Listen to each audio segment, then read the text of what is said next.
Yes, good afternoon, everybody from Nairobi. I would like to welcome you to this inaugural webinar of our monthly series.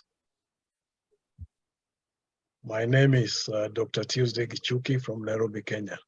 I'm the Global South representative, the DSA Council. We probably need to start by, there are some members who might not know what Development Studies Association is. So I'll briefly introduce the association and what the Global South Group is about before I invite Baluchi to make our presentation.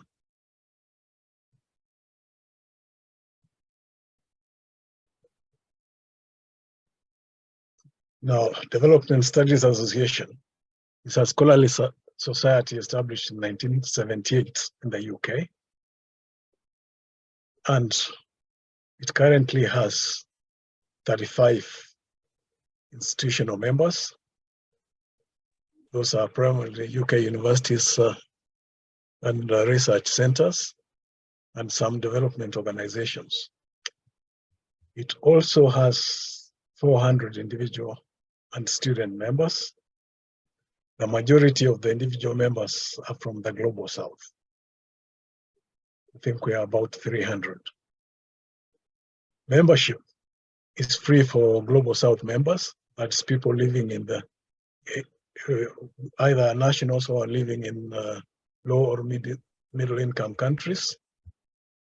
And you can always get more information about this from the DSA website. We hold annual conferences in various universities. This year's conference will be in Reading University in the UK, and it will be both online and physical. There might be some funding for travel for the physical conference, and the details will be online from 14th March. Again, the information will be on the DSA website. For the conference, Global South members are expected to pay £20, UK pounds, but that again will be confirmed later from 14th of March. Now, the Global South Study Group, what is it? The Development Studies Association has several study groups. We have the Africa Study Group, we have the South Asia Study Group, and various decolonization and various other study groups. And in July last year, we decided to have a broader study group to cover the entire Global South. The aim is to stimulate interest among academics and researchers, as well as practitioners from the Global South, so that we can increase our participation in the scholarly discourse, which we currently don't enjoy. It's very difficult sometimes to be able to present a paper in international conferences or to be published. So this group aims to improve that and be able to make us participate more. There are 5 specific objectives: to engage with scholars and practitioners in Global South who are interested in development issues, and create a network among them. The second is to promote Global South scholarship in development studies, to promote mentorship opportunities for young scholars, to generate ideas that support theorizing by scholars in the Global South, and to share important research carried out in the Global South. We are currently running a pilot, a mentorship pilot, South mentoring, which is coming to a close. Hopefully, after during the coming conference, we'll be able to roll out the entire program. Now, the Global South Study Group decided that we need to have monthly webinars to look at different issues in the Global South. The theme of the webinars is development perspectives from Global South, Continuities and Change.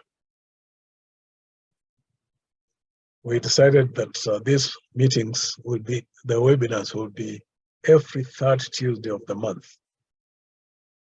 This is to enable people to put in their diaries in a definite manner instead of looking at dates. So every third Tuesday of the month, we shall be having a webinar. And these webinars will be recorded and shared on social media platforms. They'll be also live streamed. Finally, you can also find them available on DSA website. So the first webinar is today, on the impacts of climate change and gender-based violence in Pakistan, which will be presented by Granaz Baloch from Pakistan.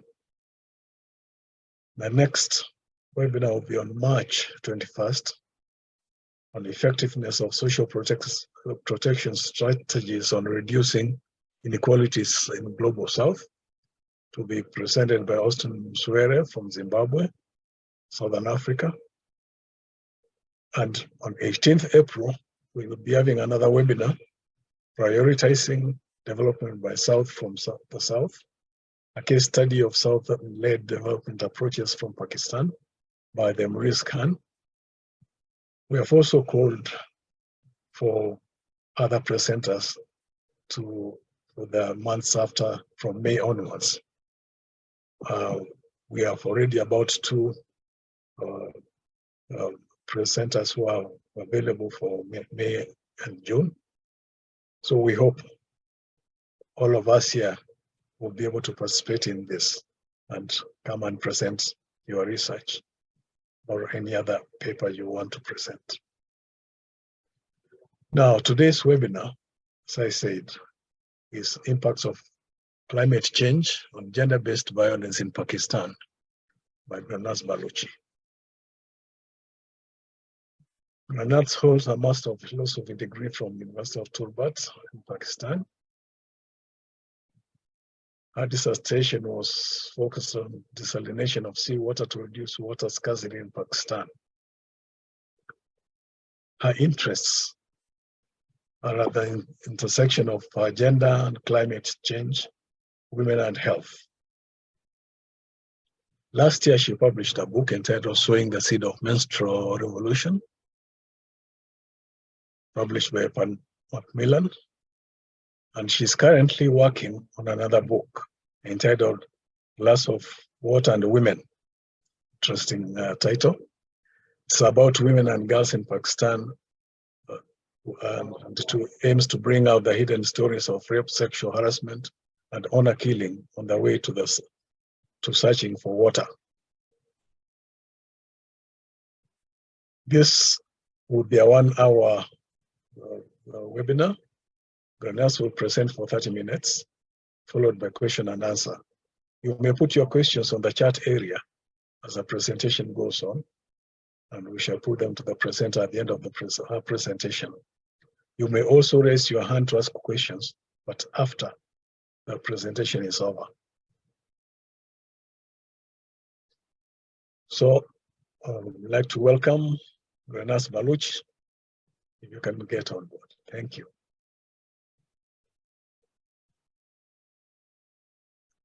I need to stop sharing.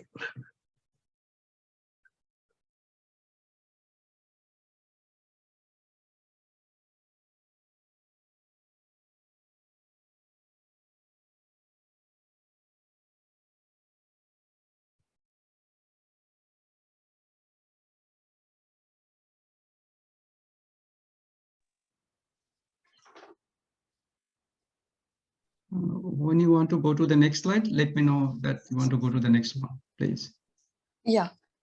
Thank you everyone for joining for this important discussion. I think this is something very close to my art, because I feel and I see this gender-based violence every day in my surrounding, in my neighborhood, in my country.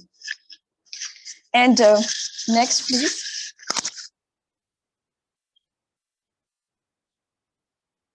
This is the question for everyone in this webinar. A morning wake up at home to make a coffee and you couldn't find a glass of water, and you need to travel 10 to 12 kilometers to bring a glass of water to make coffee. What comes in your mind first? When if someone give you or you have to do this task, please drop whatever comes in your mind in chat. I would love to know about your opinion. Next, please. This today's discussion is about something you can see in this picture.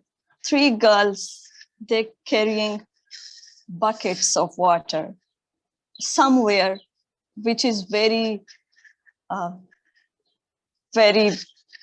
famous dam constructed by Pakistan, which is known as Mirani Dam. But the native people bring water from such small ports.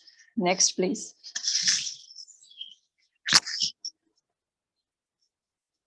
Let me give you a little overview. I'm talking to you from Balochistan, which is a mountainous, dry, a bit, not as much rain we get every year. The area is little bit desert. The population of Balochistan is very low as compared to other provinces of Pakistan, and you can see it's just 12 million. But on the other hand, the poverty level is 71%, which is really shocking. And this comes, the question arises why I mention about 71%. It comes next. Next, please. I'm interested to do my, actually, I want to clear one thing. I didn't do this research. I'm keen to do this research, and I want to do my PhD in it. But unfortunately, I couldn't get funding last 2 years. I'm still struggling for it. I'm also looking forward for suggestions and comments as well. I'm interested to do my research in 2 main areas. You can see the location, which is pointed in the map, Google map. Next, please. Why I'm motivated for it? Because when I was working for my MPhil research, as I here mentioned, desalination of seawater, I came to know that there is a lot of things about water scarcity, water shortage, water stress, everything is related to water. But there one thing is missing, was woman, gender. And I was curious that why didn't mention a single sentence about women? Everybody knows that we need to read a lot of research papers when we write about our dissertation for MPhil. But I came that there is nothing to mention about gender role in these conversations. And it was really shocking for me when I looked for National Water Policy of Pakistan, where just one sentence is for us that women manage household water. This was alarming for me, that this is our job, that we need to clean the tap for other people.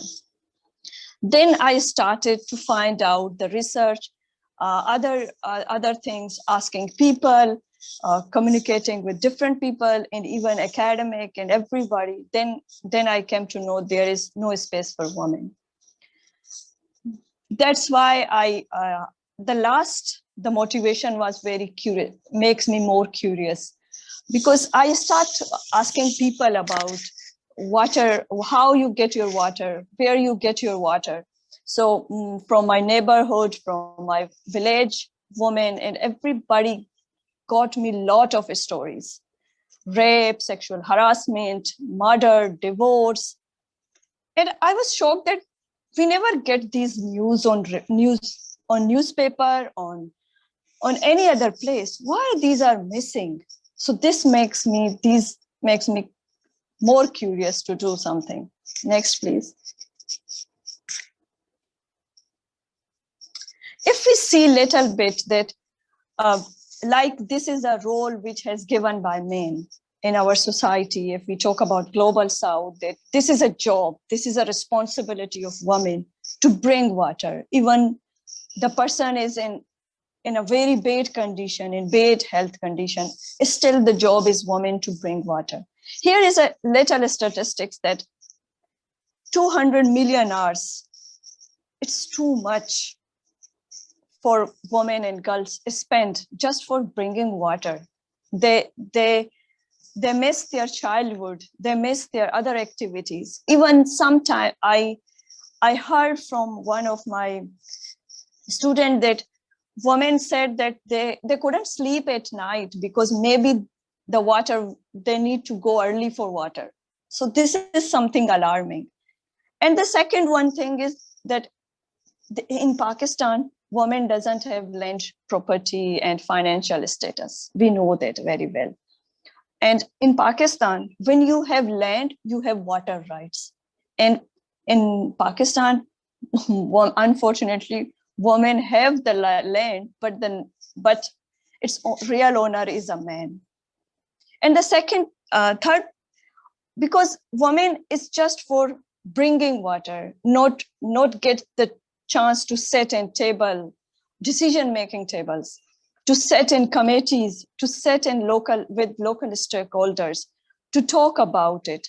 And the best example is that I will say to you that you cannot find a single woman in irrigation department of Pakistan, maybe in Punjab, in Islamabad, but here in Balochistan, you never find a single woman. And the last two factors, yes, sometimes women doesn't show interest because society makes them, or cultural norms makes them to think about that this is not their job. Their job is just to look after kids and bring water, not to sit with men to decide that where should this water to be distributed. This is something I'm going to talk about it next. Next, please. My research, next, please. Sorry, yeah, thank you. So if we talk about water, then obviously comes in mind, everyone's minds comes climate change, that how climate change affect the women's, because when we have drought seasons, when we have floods, so this is something, obviously men, everybody knows that in global south, main job is to bring money or earn money. So the job of women is to take care of kids, stay at home. So how climate change affect women when they went to find out water in the extreme, like in Turbat, where I'm talking right now, here is 53 Celsius, sometimes 52 Celsius in summers. So imagine that how someone survive.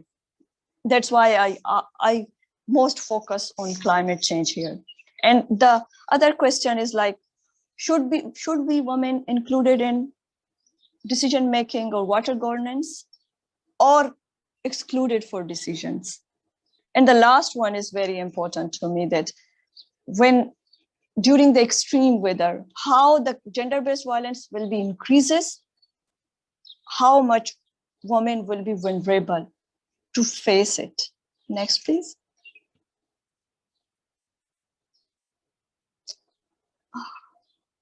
The previous one, he goes.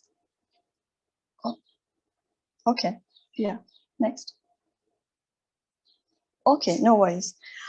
Here I mention about an incident. It was shared on Twitter, someone that a father registered a FIR against 3 men who raped his daughter when she went to bring water from neighbor house.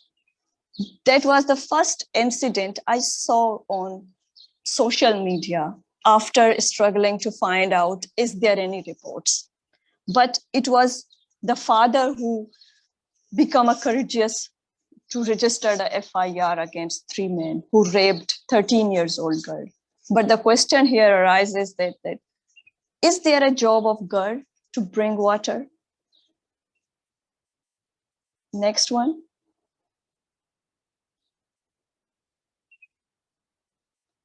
These are my, I have lot of stories about these incidents. This is the place where I mentioned that we have the biggest dam, which is Mirani Dam. You can see in the picture. Here, the woman's job is to bring water for household. So the man killed his wife in the name of honor killing in front of his kids because he saw her with the man near the channels. And the second one is more devastating, that 2 girls went to find out water. One was died on the way, and the second was alive. But unfortunately, she again went to bring water home, and she fell down and she died. That's why I mentioned 2 deaths. One was the first girl died, and the second one died. Next. I'm interested to do 2 types of theoretical framework. One is feminist, to see that how socially, politically, economically inequalities are the causes of gender-based violence. How to see this with the, especially if we talk about health, education, and living standards of women or children. So that's why I focus this one. And the second one is I want to see that how as an individual affected, is how communities are involved in it, and the societal factors that sometimes society forces to you. This is your job and you have to do it. Next, please.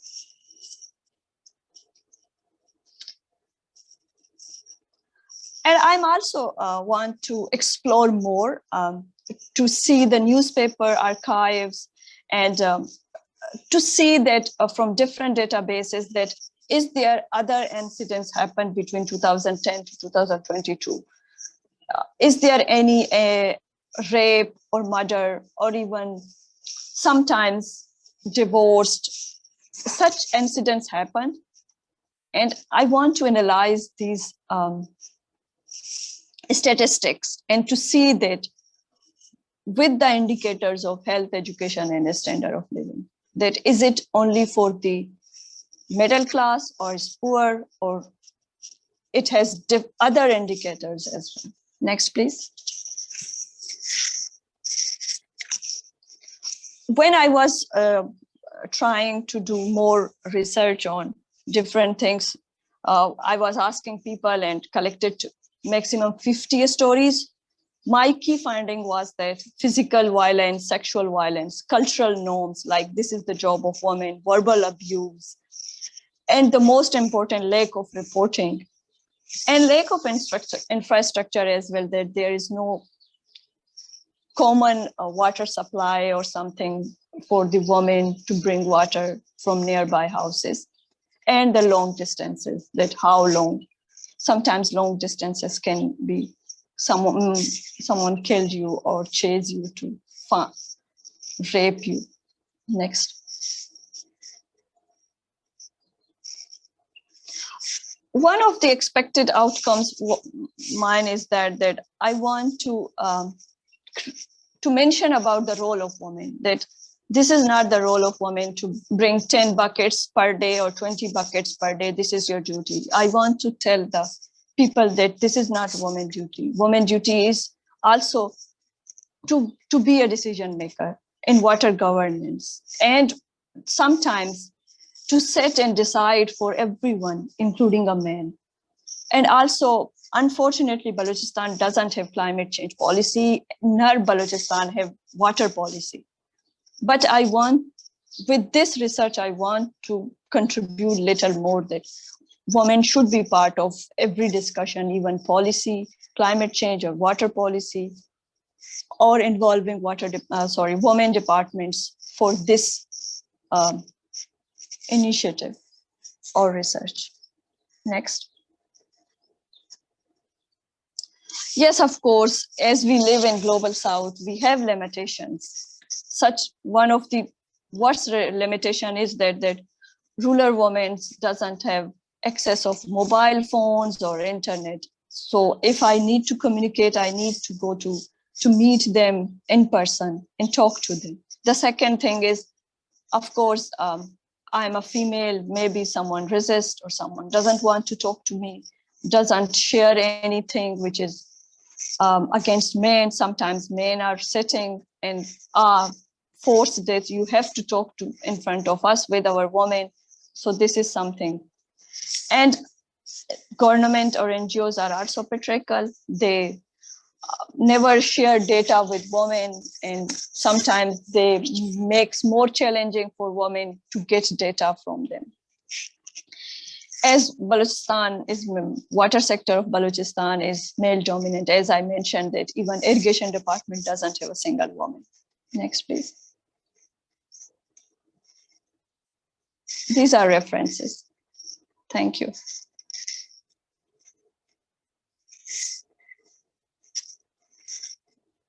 If anyone have any question, please. Next, please. It's over.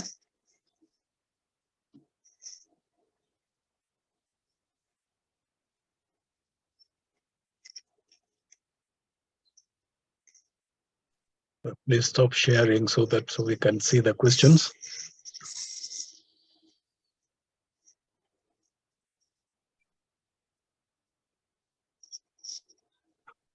Raise your hand if you have a question, please. I have a question to Ms. Baloch, that yeah, please. So it's going to be a quality research, I understand that. Yeah. Yeah, so could you please explain in detail how you are going to collect data and how you are going to check the quality of your data? Because mostly, many of us in the audience, we are from the quantitative side. We are familiar with the quantitative research, but would like to understand how in qualitative research you check or you control for the reliability and validity. Would you please focus on these issues so that we understand how this research is going to be done, and after taking care of the reliability and validity, and as well as the qualitative methods that you are going to use. If you focus on explain those methods in detail a little bit more so that we understand how it is going to be done. Thank you. Yeah, sure. I didn't think little more about that, how I analyze the data, but one of my more focused is that I will do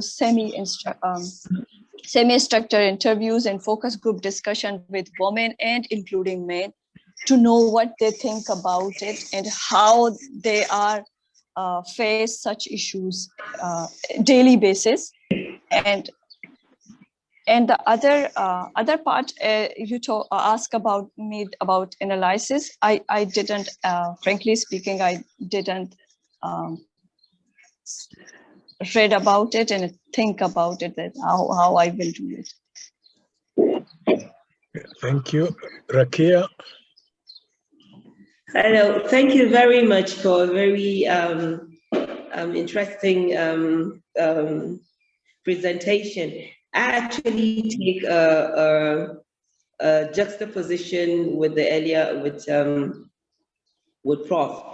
I actually wanted to praise you and say thank you for the qualitative approach to this. Most of the time, we lose focus on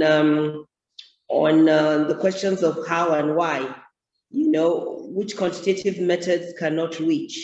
But just like him as well, I'm interested in which of the combination of qualitative methods are you hoping to use to get onto why and how, and to focus on the real experiences and behaviors of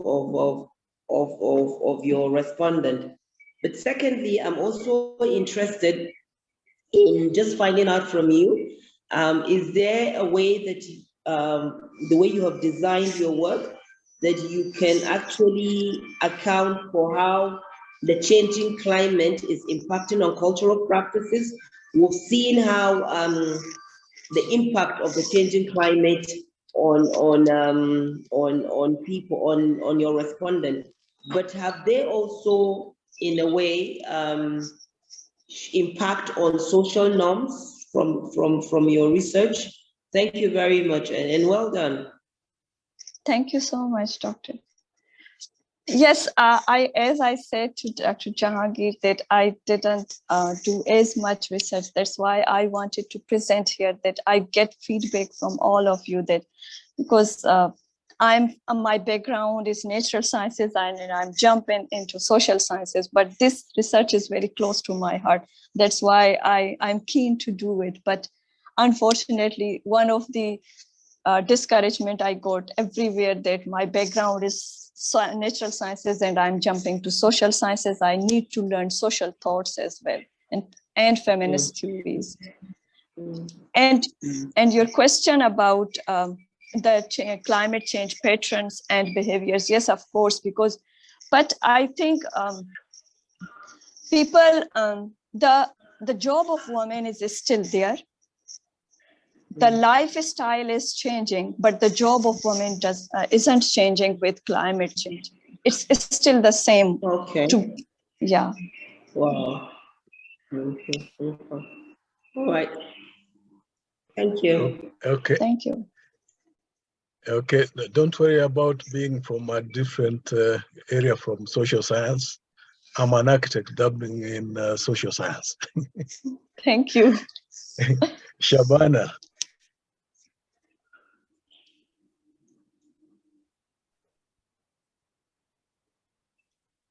I hope I am audible. Yes. Actually, I'm on the road, but I didn't want to miss the webinar, that I've already missed all the discussions in the previous year. A very, very interesting study, Ms. Baloch, you have put forth, role of gender and development and the water. I think this really combines your natural background, the natural sciences background, and your leap into the social sciences. And I think you shouldn't be feeling apologetic, because all of us are social animals. So the social sciences is natural to us. I wanted to have one brief question, that regarding the gender, security, and water and climate, of course, that you have also greatly highlighted. Did you have any discussion during the focus groups, FDGs, on the policies adopted by the community and by the stakeholders in that area? Thank you so much. I didn't, frankly speaking, I didn't talk to male members in my community, but I talked to women, different women. And when I asked them, even, let me give you one example of a university girl. She was very keen to reach at home, and she was so anxious. And I asked to her that, why you are so anxious to reach at home? She said that I have to bring 10 buckets water for my brother. He has to go to market at evening time. And I was shocked, and I asked to her, it's okay, he will bring it. He said, no, he's a man. He couldn't, this is not his job. And she said that this is her duty to bring water for her brother. So this is something I talked to women, but I couldn't get the chance to talk to the men of society to discuss about related to SDGs, like, for example, gender equality, poverty, which is one of the basic reason of, I think, these issues, especially gender security and climate change.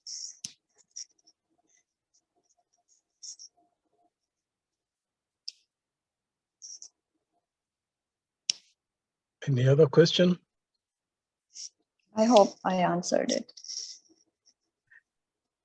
Okay, again, I would like to actually give some suggestions regarding, as she is looking for some suggestions regarding her research. There are some papers on sociology of climate change. I think you can look at those papers. Also, there are some papers on gender and climate change. You also I suggest you look at those papers. And women and climate change. There is a book actually published by Routledge, Women and Climate Change in Bangladesh, because we have got similar problems in the southern part of Bangladesh. So this book was published in 2015. So it's available online. I suggest you look at this book and see at the methodology, how they have done the research, because I understand that this book is also based on quality research methodologies, and so it's going to help you to understand. But for the theory, I suggest you look at sociology of climate change. This is going to help you to get the theory, and for the conceptual framework that you will have to establish for doing your data analysis and drawing your conclusions. So I have got these suggestions for you. Thank you so much. Thank you, Prof. Peter Rogers, your question, please. Yes, my name is Peter Rogers. I come from University of Dar es Salaam in Tanzania. I have a suggestion on data studies that going for only qualitative, yes, it's okay, but I think if you can include some quantitative, some quantitative kind of analysis would be very nice. Like you can start by showing how climate have been changing in the area that you are in. Like you do some analysis of maybe temperature and rainfall, so that you can build a base. You can build a base of what you would be coming to talk on genders, on how water is scarcity, and and all that issues that comes around with those issues of climate, so that you can have a great contribution to science. And also more people can get the real touch of science and the feeling of what you're talking about. Thank you. Thank you. All right. Okay, thank you, Shabana.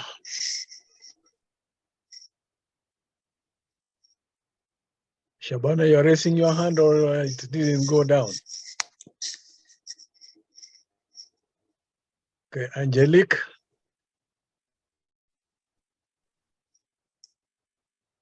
Hello, thank you so much for the session. It's very informative. I'm coming from the UK. I'm studying at the London School of Economics in Development Studies, a master's in Development Studies.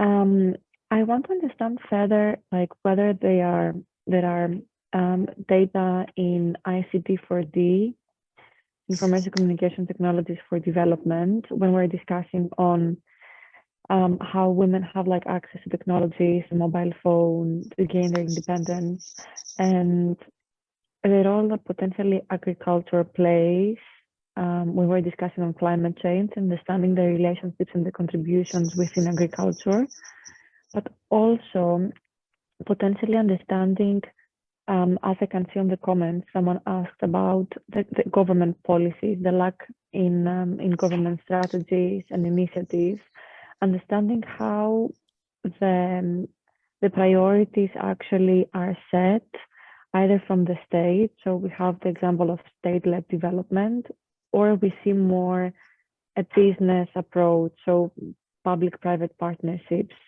and how this plays out with data actually. The first question is that for what I am understanding from your question, if I don't answer, please let me know. Women in the area where I want to focus, the most of the women doesn't work in agriculture areas. Yeah, and yes, of course, people have access of mobile phones, some of the women, but they just know how to use the WhatsApp only. They didn't use it for other purpose, and they even know about it. And yes, of course, NGOs are more, non-profit organizations are more keen to do such activities with women.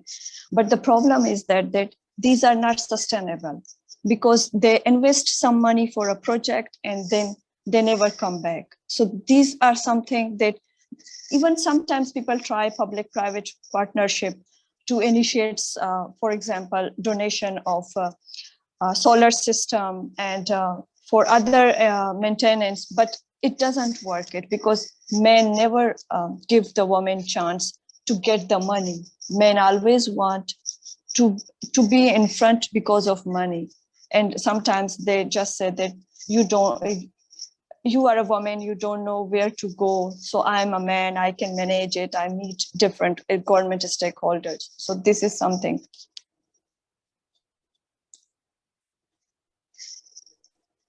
Okay, any other question? There is a question on the chat from Jamil.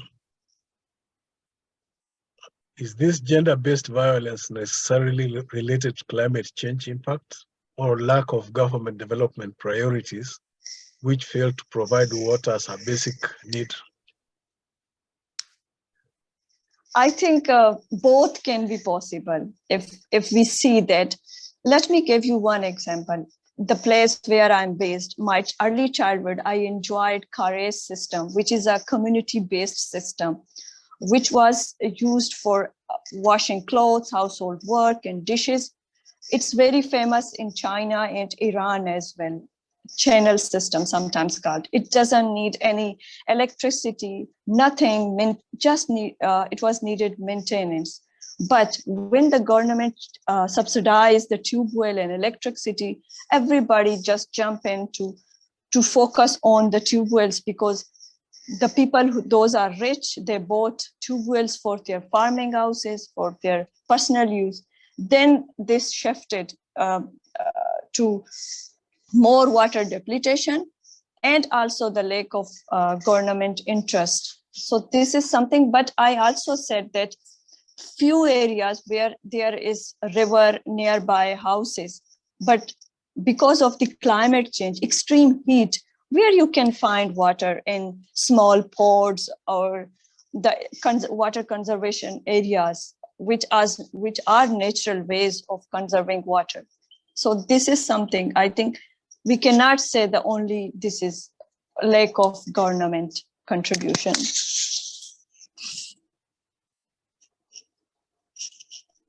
Thank you. Anybody else with a question or a comment?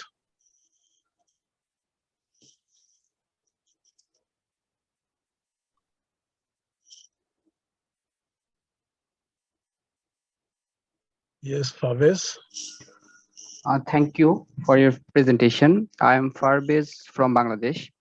You have mentioned how distressed situation women of Balochistan facing due to climate situation. I'm especially interested to know how your government is responding to these issues by taking different policies, or these are good enough, or how their thinkings are.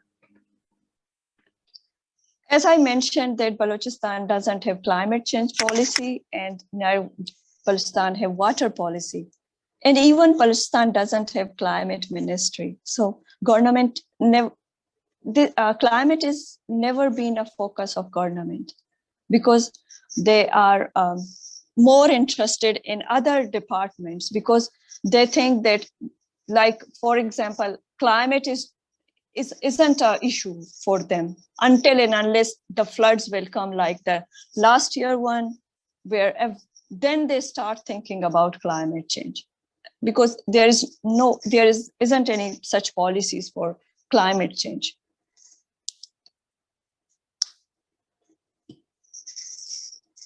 Thank you.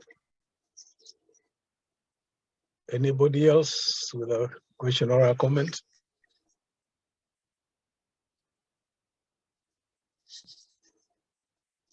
Most probably Mr. Parvez Musharraf raised his hand, or it was a mistake. Sorry, it was a mistake. I have. Thank you. Thank you. Okay.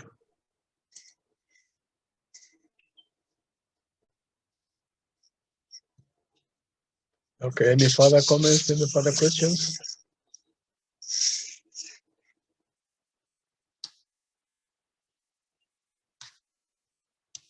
Looks like we have exhausted our questions.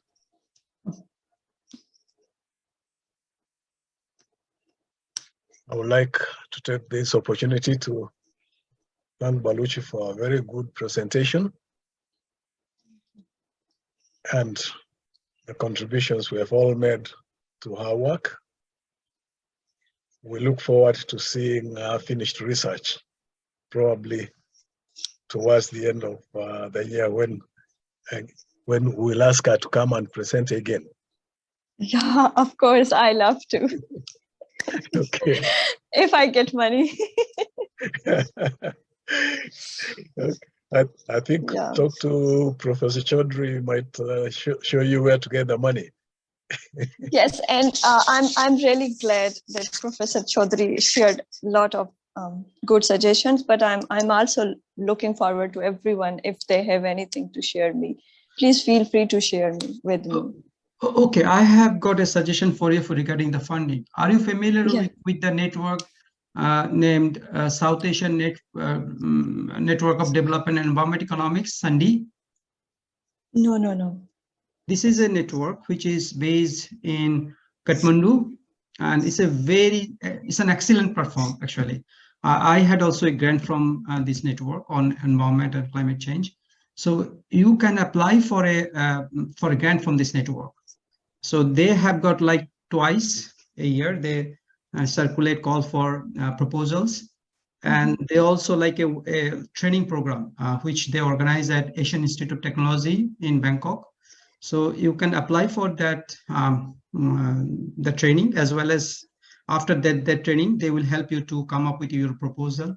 And then that proposal needs to be submitted, and then they will evaluate it and ask you to go to a place to present your proposal in front of all the top guys in environmental economics and developing economics in South Asia, and from developed countries like, some big shots are there, and they will be there to listen to you. And after the presentation, if it gets approved, you will get a grant. And they will also appoint a supervisor from the network to help you to finish your research. Okay, so this is a very good platform actually to get funding on climate change and environment related issues. Thank you so much. SANDI, South Asian Network of Development and Environment Economics. Yes, I know. Once I applied for their workshop. Yes. Yeah, I will apply again, check it for grant. Thank you for accepting the abstract. Okay. Thank you. Okay, thank you very much. Thank you. I would like to take this opportunity to thank Professor Chaudhry for coordinating this series. I think it has gone very well, this being the very first one. I'm looking forward to seeing all of us join the next one in March. Yeah. So Thank unless anybody wants to say something, I think we shall wind up at this point. Thank you very much. Okay, thank you to everybody for joining this webinar. We're looking forward to seeing you during our next webinar in March. Thank you. Thank you. So bye. Bye.